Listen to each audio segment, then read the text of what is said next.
Para explicar agora sobre as ferramentas de correção, eu vou pedir para vocês abrirem a imagem 4 e 5.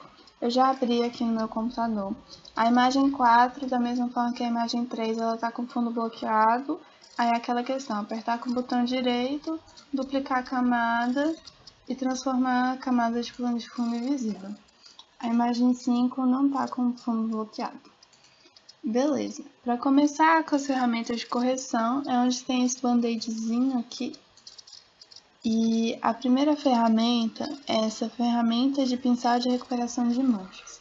Essa ferramenta, ela usa os padrões de cores ao redor de onde você vai clicar e ela tenta de alguma forma apagar, corrigir a suposta mancha que você está clicando. É um pincel, então muda de tamanho aqui, né? Essa foto da praia é boa para dar esses exemplos desses pincéis de correção. Vou deixar um tamanho aqui bom. E aí, essa primeira aqui, o pincel de recuperação de manchas, você clica em cima e vai ficar essa parte mais escurecida. E onde está essa parte mais escurecida, que você está clicando com o botão esquerdo, ele vai tentar corrigir. Então, ó, ele pegou os padrões de cores ao redor e tentou usar, para apagar essa parte. Então, nessa foto aqui da espinha, que fica mais claro, clicando com o Ctrl+ para aproximar, você clica com o botão esquerdo, seleciona toda a parte que você quer corrigir, e aí ele pega os padrões de cor ao redor e tenta apagar. Então, ó, desaparece. Ctrl+Alt+Z para desfazer. Da mesma forma aqui, Ctrl+Alt+Z para desfazer. E voltou. O outro pincel, o pincel de recuperação, você, primeiro, escolhe uma área em que você quer copiar. Por exemplo, eu quero copiar essa área bem aqui. E aí você clica na tecla Alt, clica com o botão esquerdo aqui e ele vai entender que aqui onde você clicou é o seu ponto de referência. A partir do seu ponto de referência, você cria uma espécie de carimbo que você carrega com seu pincel. E aí você pode imprimir em outros lugares. A partir do momento que você vai se distanciando do seu ponto de referência, ele também cria uma espécie de distanciamento do ponto inicial onde você clicou. Então, ó, estou segurando aqui com o botão esquerdo e vou indo chegando mais para cá, o ponto de referência também vai se movendo. Beleza? Clicar Ctrl+Alt+Z para voltar como estava antes. Ixi, foi demais. Desdupliquei a camada. E essa é a ferramenta do pincel de recuperação. A ferramenta de correção, ela é como se fosse o laço. Você desenha uma área, que é a área que você quer carimbar, digamos assim. E aí você copiando essa área, você consegue transportar ela para outros lugares. Clicando em cima, é como se você estivesse carimbando. Viu? E aí, essa é a ferramenta de correção. Então, aqui, por exemplo, poderia selecionar uma parte aqui próxima e trazer para cima. E aí ele tenta corrigir as cores se tiver muito distanciamento.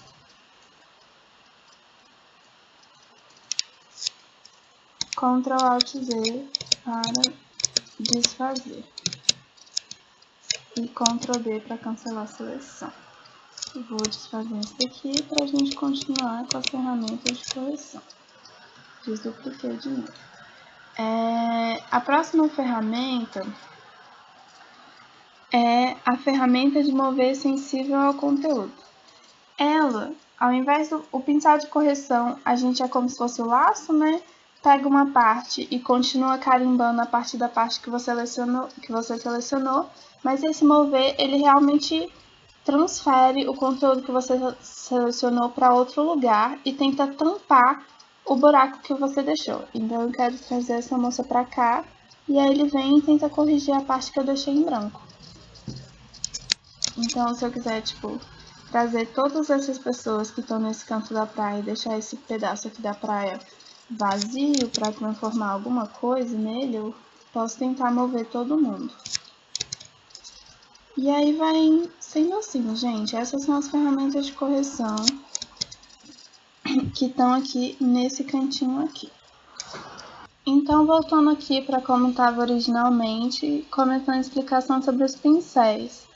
Aqui tem diferentes pincéis. O pincel, ele é carregado por essa cor aqui, que fica aqui embaixo. Então, você pode selecionar diferentes cores, diferentes tonalidades, colocar o código RGB aqui, ou CMYK, ou hexadecimal, se você já tem uma cor específica em mente. Você também pode selecionar cores daqui. E o pincel, você apertando com o botão aqui em cima, você pode escolher o tamanho e também mostra diferentes, né, possíveis pincéis, né, para você usar. O tamanho tá muito grande aqui. Para você usar, apertando com o botão direito aparece a mesma coisa que aparece ali em cima, né, que é esses diferentes pincéis. Aqui no canto, nesses pincéis que tem daqui, aparecem mais coisas que você pode fazer, né?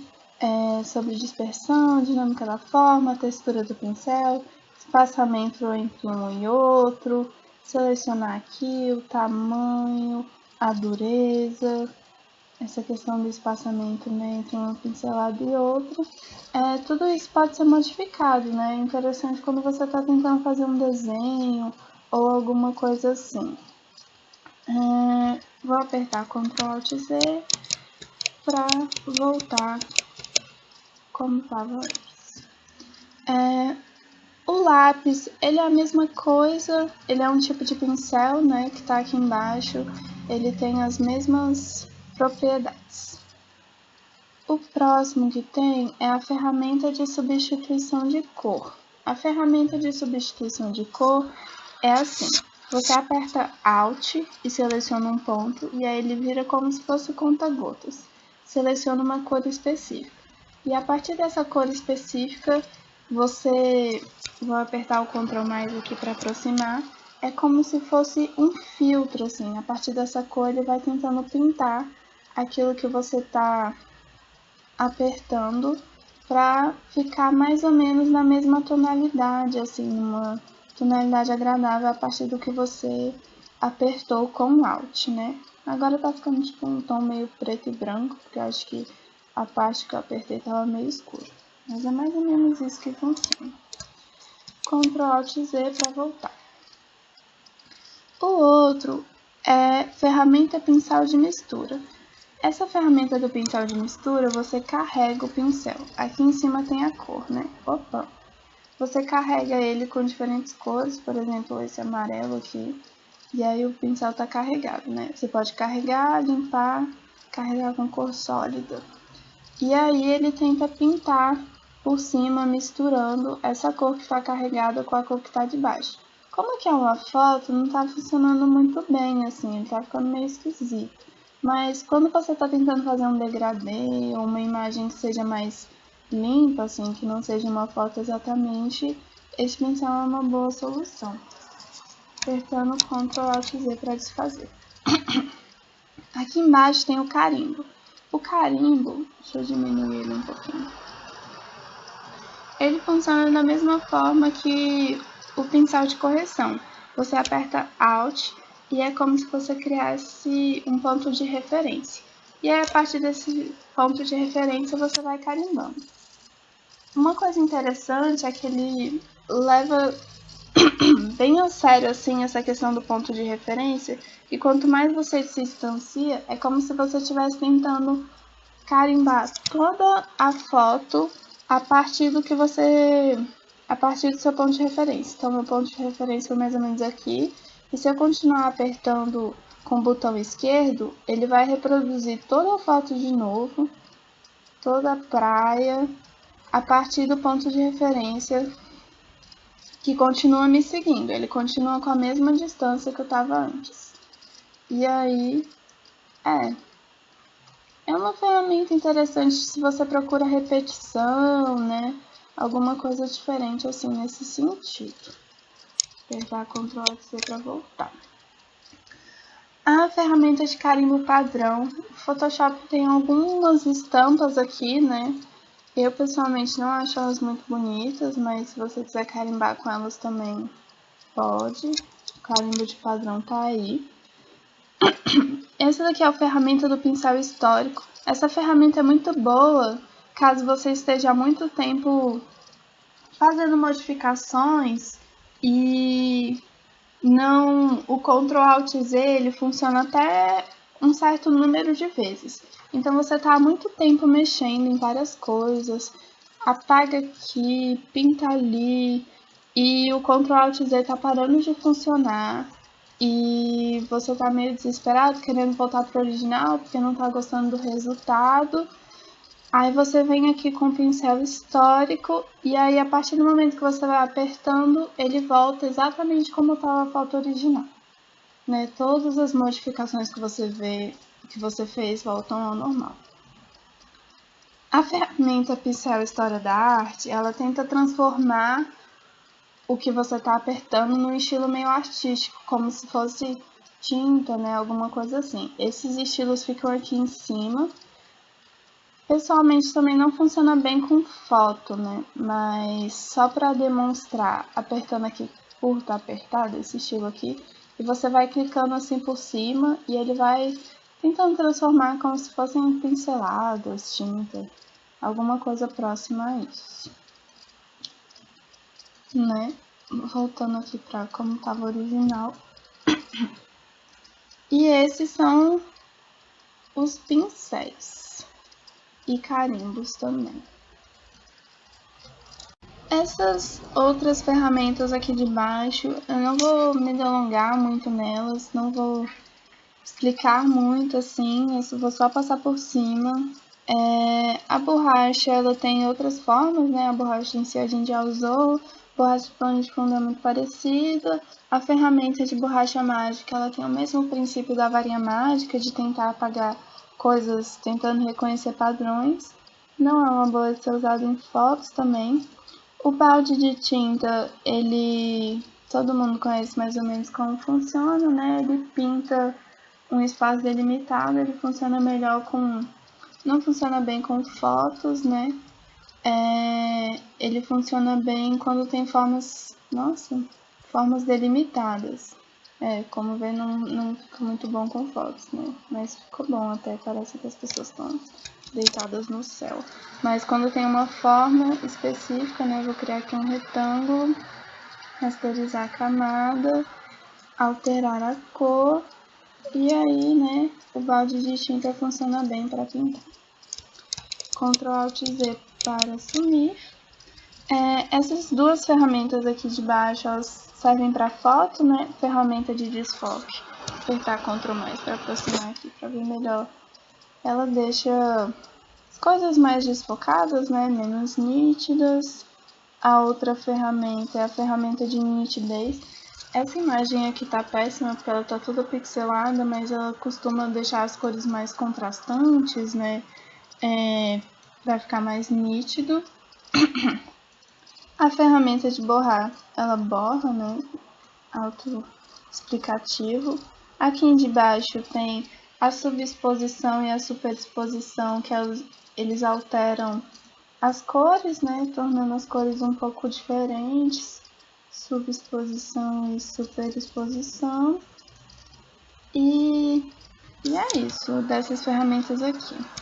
Agora, pulando um pouco as coisas, eu vou vir aqui para a ferramenta de formas. Eu vou criar uma nova camada aqui para a gente conseguir mexer melhor. Essa ferramenta de formas tem diferentes, né, possibilidades. Vou colocar aqui qualquer coisa. Aqui em cima, ó, tem o preenchimento da forma, que pode ser sem preenchimento, com preenchimento de uma cor sólida, a partir, né, da cor que for selecionada aqui, né, pode ser nessa, também pode escolher degradê entre o transparente, com fundo transparente ou não, opacidade, qual nível de degradê aqui que você tem interesse. Vou colocar 100, aqui tem o traçado, que você pode fazer sem traçado, com traçado. O traçado você pode escolher a cor, o traçado pode ser em degradê também. Ele também pode ter, o traçado também pode ter esses padrões que vem junto com o Photoshop, né? Beleza, eu vou fazer com esse traçado aqui. O traçado você também pode alterar o tamanho dele aqui do lado. Você pode colocar ele com esses tracinhos aqui, um pouco mais espaçado. Você pode alterar a largura e a altura do que você está colocando, né, da forma que você quer. Vou colocar aqui 100 e aí vai alterando. Da mesma forma como a seleção, você pode, assim que você clicar, você pode combinar formas. Então, vou clicar aqui em outra forma para eu combinar com essa. E aí, clicando aqui, as duas formas se unem, né? E você pode ir criando coisas novas. Da mesma forma, você pode subtrair a forma. Então, se eu quiser retirar um círculo aqui do meio, vai delimitar o círculo próximo de onde está. Né? A mesma coisa que a gente já tinha visto antes. E essas são as formas. Elas ficam boas, né? Quando você tem um desenho em mente, aí você usa o baldinho de tinta, depois tem que rasterizar, né? Rasterizar a camada. E aí consegue pintar e ficar bonitinho, né? Não isso daqui, mas alguma coisa planejada. Essa ferramenta de forma personalizada, ela tem diferentes padrões que ficam aqui em cima. E aí tem setas, né? Essas coisas, patinhos e tudo mais. E aí você consegue colocar aqui. Que é útil, né, em alguns momentos. E é isso, essa é a ferramenta de formas. Combinando a ferramenta de formas com o laço, você consegue criar várias coisas interessantes também, né? Tipo, se você quiser excluir alguma coisa, ou transformar de alguma forma, né? Colocar alguma outra coisa aqui, o rosto de uma pessoa. A combinação de formas com laço normalmente costuma ser boa para quem tem, né, criatividade, meios artísticos, assim, né? A gente vai aprender a usar melhor a forma com laço quando a gente for fazer a arte na terceira etapa. E é isso, essa é a ferramenta de formas.